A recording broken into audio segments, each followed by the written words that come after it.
Welcome to A Simple Life. We are going to go feed the fattest goat you've ever seen. You want your bottle? Oh, okay. Yeah, how are you doing today? I'm gonna guess you've been eating acorns and what else? Being a happy pig. Dottie went from living with us because it was a little bit on the runny side to living in the backyard, to living over by the trampoline, to now being back here with the goats. And the reason why she is with the goats is because, well, she doesn't like to pay attention to the electric fence, and I don't need her training all my other piglets. It's okay to get out. So we just had her back here, and she's done really good back here. She hasn't been getting out. Oh, is that good? You're almost done. Any more? Oh, you're about to fall over? Okay, oh, that's it. That's all. That's all she wrote. That's your goat milk for the day. Okay, it's all done. It's all done, cutie pie. Oh, it's all done. Oh, yes, it's all done. Oh, yes. You want a belly rubs? You want belly rubs? Get you some belly rubs. No, you just want ear rubs and more milk. Ear rubs and more milk, huh? She's so cute. Oh, yes. Oh, yes. Oh, yep. Mm-hmm. Oh, that feels good, doesn't it? That feels good, doesn't it? Oh, that feels so good. So, this little tank of a pig has been living out here. Now, this is like a perfect spot for a little pig like Dottie because we have these huge oak trees that hang over this whole area.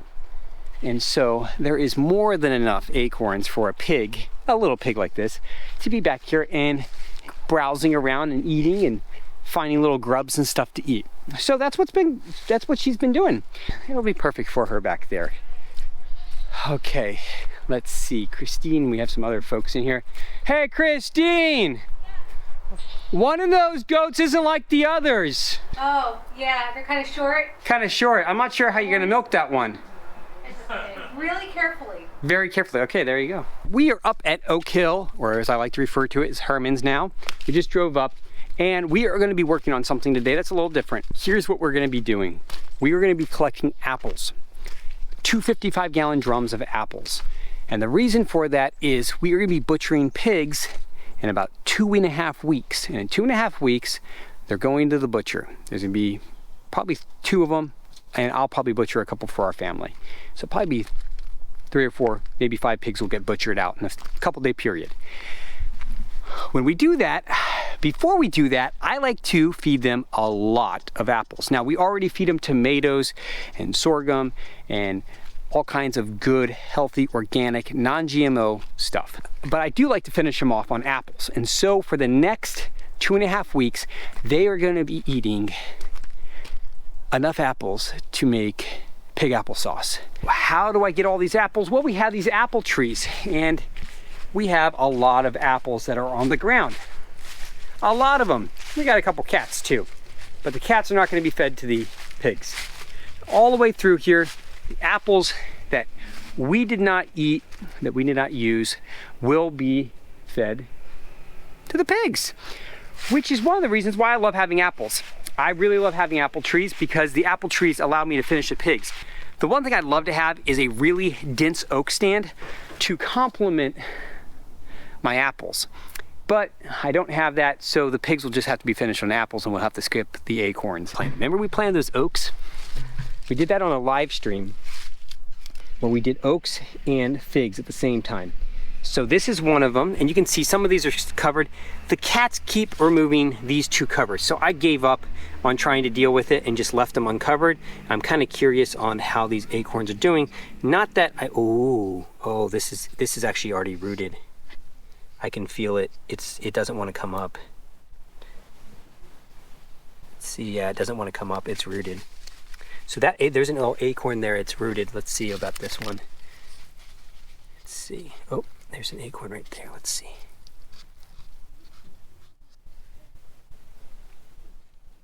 Yep, that one's rooted as well. I can't pull it up. All right, let's check one of these that's covered, because the ones that are covered, still should have the moisture that they had when I put everything in here. So let's see if our acorns are doing as good as the other acorns. Okay, there's an acorn right there. Let's see, is it rooted? Yeah, it is. Yeah, I'm not gonna pull on it anymore. So it's rooted. Okay, very cool. So what am I gonna do with all these scraps of plastic that we cut off? I'm gonna save them all for doing the same process in the future, because I'm gonna be doing this process over and over and over again. Every fall, I'm probably gonna start a bunch of trees. And there'll be different varieties, stuff that I want around the farms. Some of them will be varieties for creating fence posts. Some of them will be like black locusts. Some of them will be stuff for creating food for my animals. That'll be like oaks and poplars and stuff like that. So every winter, I'm gonna try to start a certain number of trees. The other thing I'm gonna be doing is I'm also gonna be doing my own grafting. So we're gonna be going through this process, and you're gonna see me continuously starting, planting, experimenting with vegetation, trees, plants, life around the farm. So I figured I'd show you how the acorns had started and what they look like and how they were doing, as well as the figs. We have quite a few of them that have leaves. You can see we have a bunch that have leaves. See, we got some buds. That one looked like it was dead, but it's budding out.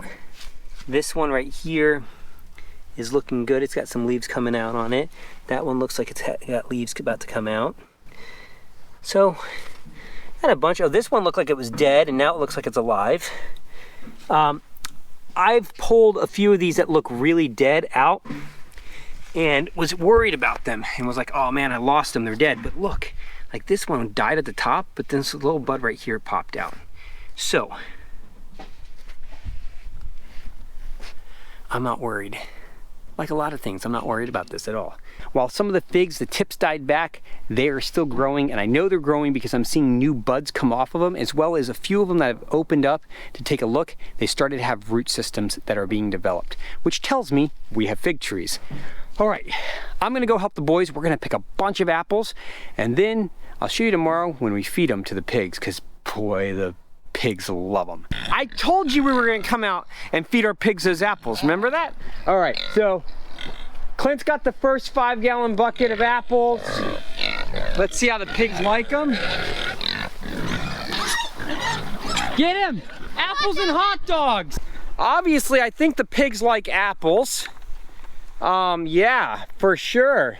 We got some pomegranate scraps from when we did pomegranate juicing with Patty and Herman. And we're gonna put that in there too. Yep. All right, boys, bring the rest of the apples over.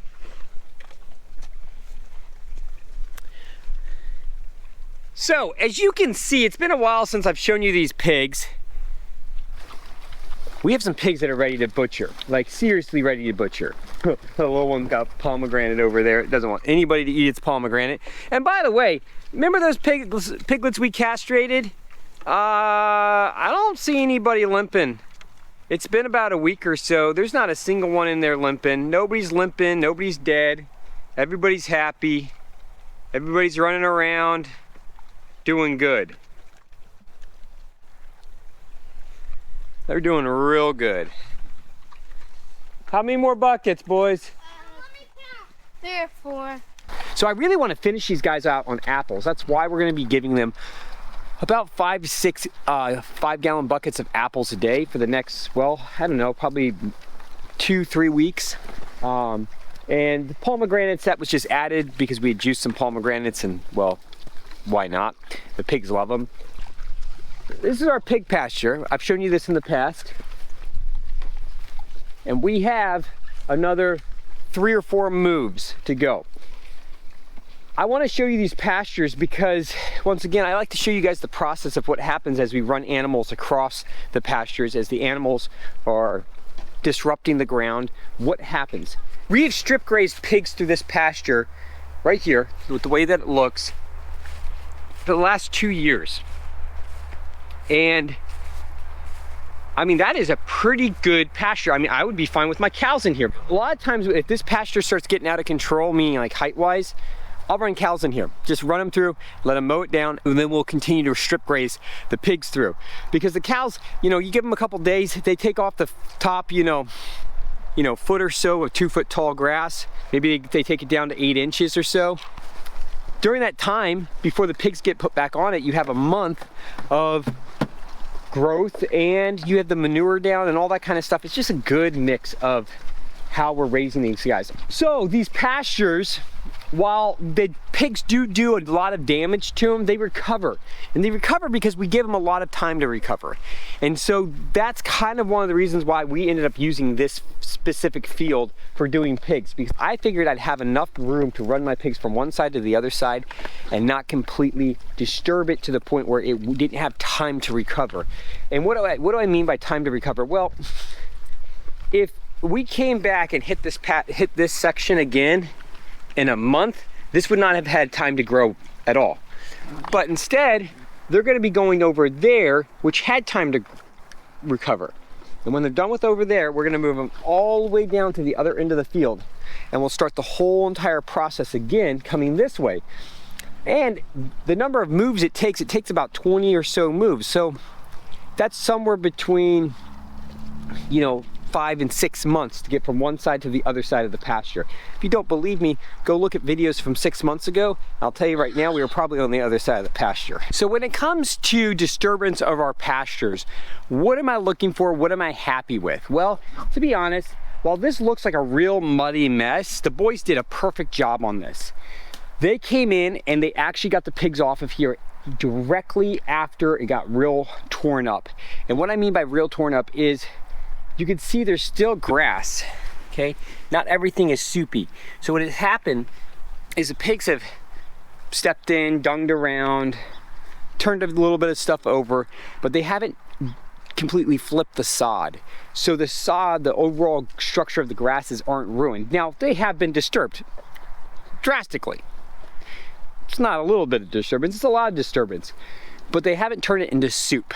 And what I mean by soup is, let me see if I can find a soupy spot. Okay, so here's a soupy spot, and I know why it's a soupy spot.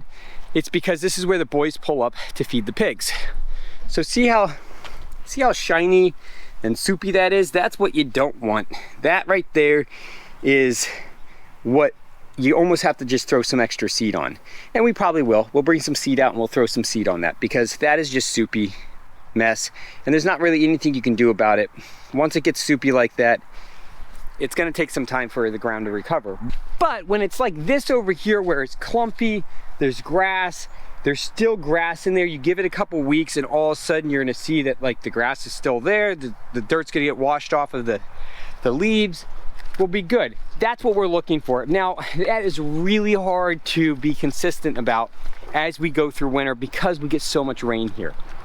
So there is going to be portions of the field that are going to get completely destroyed. We come back, we do a little bit of reseeding, nature does some reseeding, and we end up with a healthy pasture like that over there, because I guarantee there's been points in the last 2 years that those areas over there that are nice and green were completely destroyed by the pigs. How do I know? Because we've run pigs in here long enough, I know. Well, I think our pigs are happy. I think everybody's enjoying their new diet of apples and grain. And I think we're gonna have some yummy bacon and pork chops and ham steaks in the next couple months, because that's gonna be the plan. One of the things I'm also possibly gonna do is I think we may butcher out Lucy. Not Autumn, the big white sow, but Lucy, the smaller one. And the reason for doing that is I am seeing a trend of folks buying the bare necessities. Only the bare necessities. And I understand why. I get it. Times are getting tight. It's tight. We feel it. You know, things are expensive. Food's expensive. And even though we grow a lot of our food, we still end up spending money at the grocery store. And our bills have gone up. They've doubled. Our food bill has doubled. And yeah, we grow a lot of our own food. So I can't imagine what it's like for folks that don't grow their own food and they're relying purely on the grocery store. So we probably will be downscaling our pig operation. Not a lot. We'll probably butcher out Lucy and we'll probably keep autumn. Well, we are going to keep autumn because it's not my pig, it's Clint's pig. Going forward, we'll probably just keep a herd of about 7 pigs growing out through the year. But even piglets, I was thinking about selling the little piglets. I put them up for about $15 a piece if you bought more than one. And not a single bite. Not a single bite. Organic, pasture raised, no vaccines, you know, the whole 9, you know, multi-generations of doing the same type of operation, and didn't get a single bite, which is really surprising. I understand it's tight. I understand people are going, well, do I want to buy a pig for $100 and grow it out and eat it in, you know, 9 months? Well, probably not. I'll just pay the bills. I get it. Now, the good part is we eat a lot of protein on our property. I mean, we go through the protein. Currently, we have 2 buyers for pigs that'll be butchered on December 4th, I believe. And then I'm gonna butcher probably 3 or 4 pigs for ourselves. And that sounds like a lot, but we will easily eat 3 or 4 pigs in a year. No sweat, like not even a problem. We generally go through about a half a cow, about 3 to 4 pigs a year, 50 or so chickens, and a couple of deer. And so putting an extra pig in there, skip out on the cow because I think everything's sold when it came to our cows. And yeah, I think we'll be good. I think we'll be really good. All right, well, that's a wrap. We'll see you guys in a few days. Have a good one. And thank you so much for joining us today on A Simple Life. All right, bye-bye.